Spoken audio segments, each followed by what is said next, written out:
Right. Good afternoon. Today I'm with James Stockdale of Fruit Geek. So welcome, James. Look, tell us a little bit about yourself, what you do, and how long you've been doing it for. Yeah, thank you, and thanks for having me on the show or on the podcast, wherever it is. So my name's James. I run Fruit Geek. We're in Southeast London, and we're an IT company, but we specialise in Apple technology. So I've got a long background in IT in one way or another. I worked for Apple for some years as well, and now for the last few years I've been running my own business that focuses on Apple technology, but particularly in the business setting. So our customers are typically architects, creative agencies, people like that who typically have a Macs in the office, but we have a number of kind of smaller businesses and one kind of single owner managed businesses as well. And we just help them out of all their services around Microsoft 365 on a Mac and their iPhones and everything they need, really. So kind of like any other IT company, but instead of Windows PCs, we deal with Macs. That's kind of us in a nutshell. Sure. So tell me a little bit more about that. Because I mean, do you have a specific territory that you deal with, or a specific sector, or can anybody come to you for your services? Anybody can come to us for our services. The proviso really is that they use Apple technology because that's our specialty. We do certainly have customers that have got a mix of products and platforms, and we cater for them as well because we've got a broader understanding of technology itself. But kind of Apple is the kind of key thing in how to get more out of those products specifically in a business context. Yeah, and how long have you been trading for now? So we've been going just over five. I'm coming up to 6 years now. And been around for a while, yeah. Yeah, been around. We've been through quite a significant change over the last year because we did have a workshop. So we had a fully fledged workshop where we would do repairs on Apple devices.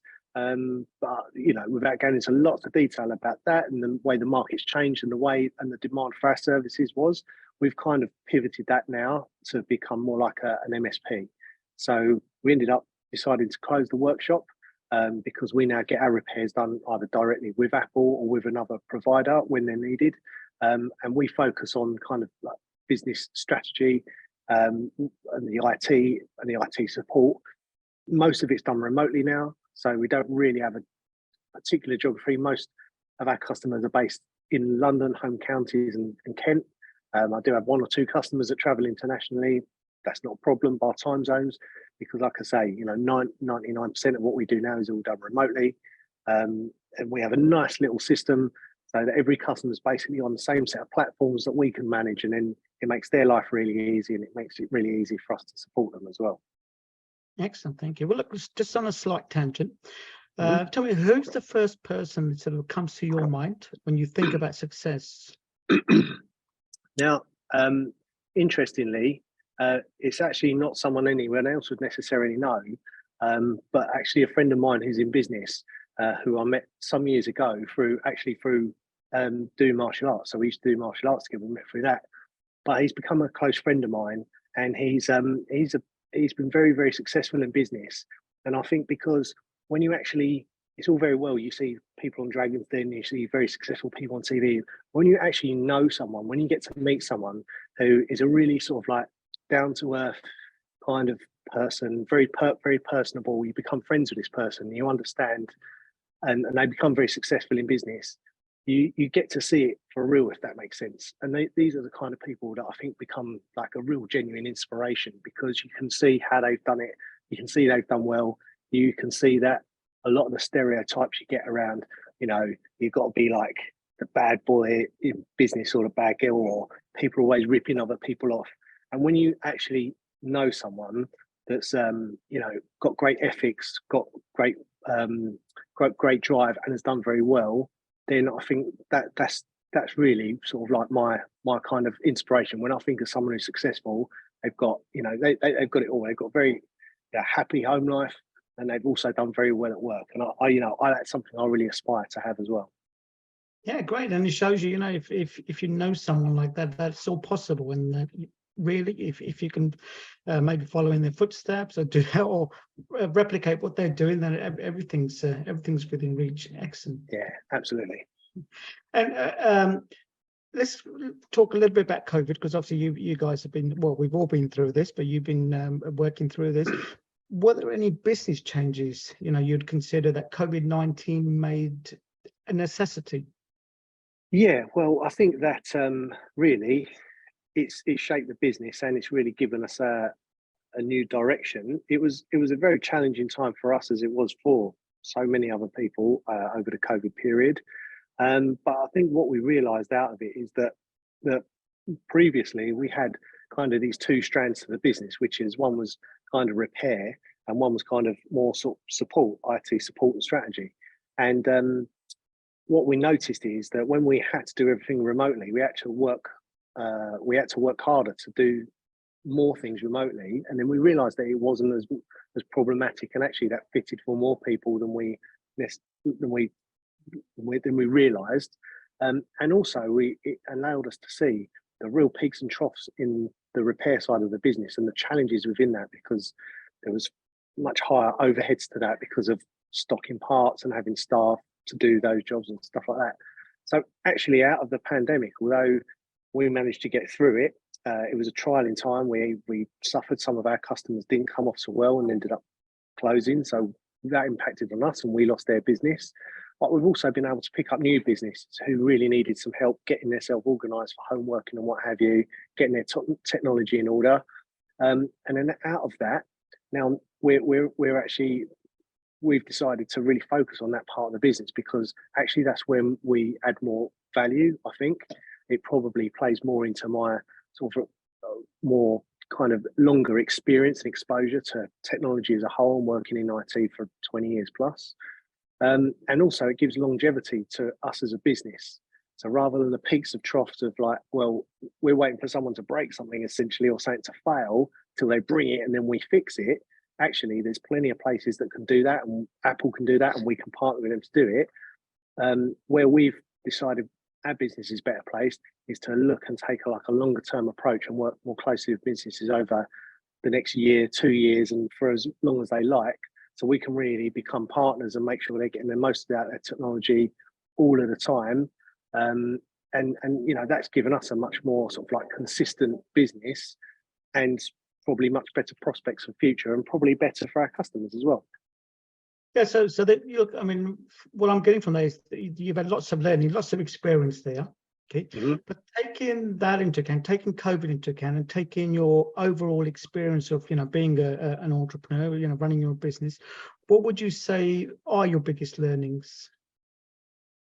I think my biggest learnings are that you can always do more than you think, and I think until you're sort of forced into a position, you don't necessarily explore how far you can go or how much you can change, because it's very easy, and I think it's just human nature just to take the least path of resistance.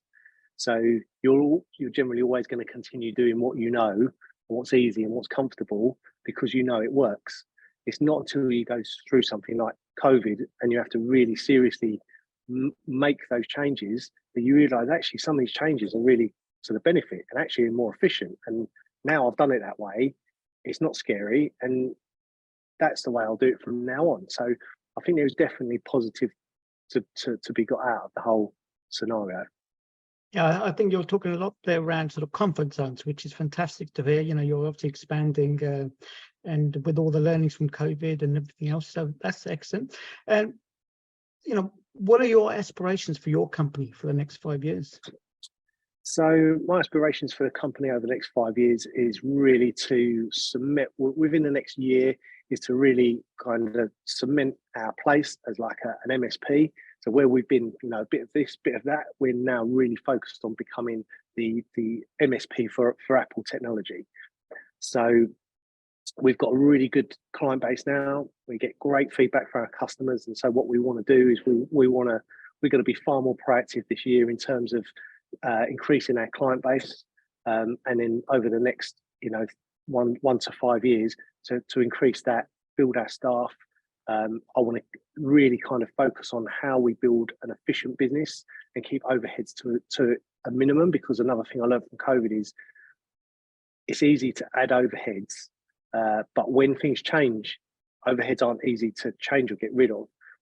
So I really want to embrace what I promote to my customers, which is let's find a secure way to work as efficiently as possible. And that's generally by a mix of having people in a fixed desk environment, as well as working at home potentially, or having staff on different rotas where they don't necessarily work a full week, but maybe they work 2 to 3 days, and then they might have another job or other things to do outside, or another home or a home life, for instance. So really embracing this kind of this future of a hybrid working, and not kind of having to work 60 hours a week at a desk and all the rest of it, and all the things that from the old world. And I really want to cement that into my own business model and also promote it to other businesses. So hopefully, as business owners and staff within that business, we can all have a real good quality of life and enjoy what we do, so that we feel that we have purpose in what we do. And it's not just for getting the salary at the end of the month, but there's actually purpose there. And then I think we'll build longevity into this business, which, you know, who knows what I'll do with a business one day. I will expand it one day. I might sell it. I don't know. That's all, you know. But all I want to focus on is how to continue to grow it, and make it as profitable as possible as a business, but also the best place it can be for work, and the best place for our customers to want to engage with us and actually be our customers. Excellent. And it's interesting what you said a little while ago there. It's, you know, and what I'm getting from that is that our business should really revolve around our life rather than our life revolving around business, right? Yeah. So a fantastic insight. Thank you for that. So do you have any advice that you would give to your younger self? Let's say we could take you back in a time machine. What would you say to your 18-year-old self? You know, this is such a difficult question, because it's a real double-edged sword. Because I think with age comes wisdom, to quote a cliche, but it's true. But you can't appreciate that until you start to get a little bit older, you know. So appreciating that now, I think it's easy to think, well, if I turn back the clock and I would, you know, use this wisdom to my advantage and what have you. Yet, had I had the wisdom, I may not be where I'm at now, because it's the younger self and the learning and the not knowing and the kind of the making mistakes and failing and getting over that really give you your wisdom. So on one hand, I would like to say, well, I'd go back and I'd probably maybe be a bit more restrained than I was when I was 18 years old in some respects, and try and focus a bit more on sort of work and business at a slightly younger age than I did. But then again, had I not lived the life I've had, I wouldn't be here now. So it's one of those things. I don't believe in having regrets, and to that end, maybe I wouldn't change anything. Fantastic. Okay. So finally, look, thank you for obviously joining us today. But if I wanted to do business with you, how could I find you? You know, where are you based? Where how can I reach out to you? And is there anything else you'd like to add? Well, if you would like to reach us, or anyone would like to reach us, our offices are in South East London near Abbey Wood. But you know, like we have clients all over London, Kent, and like I say, we've got some international people as well we look after. Getting in touch with us is easy. I'm quite easy to find. There's not many James Stockdales out there, so if you put my name in LinkedIn and Fruit Geek, you'll find me very easy. Welcome to connect and talk to people. Our website is fruitgeek.co.uk. There's a bit of information about us on there. And yeah, I mean, if there's anyone out there who uses Apple technology or would like to use Apple technology within their business, reach out and ask a question. Come and engage with me. You know, I'd love to talk to you and see if there's anything, you know, we can do to help. Fantastic. Well, look, thank you very much for joining us today, James. I wish you and your company very best. Thank you. Thank you very much.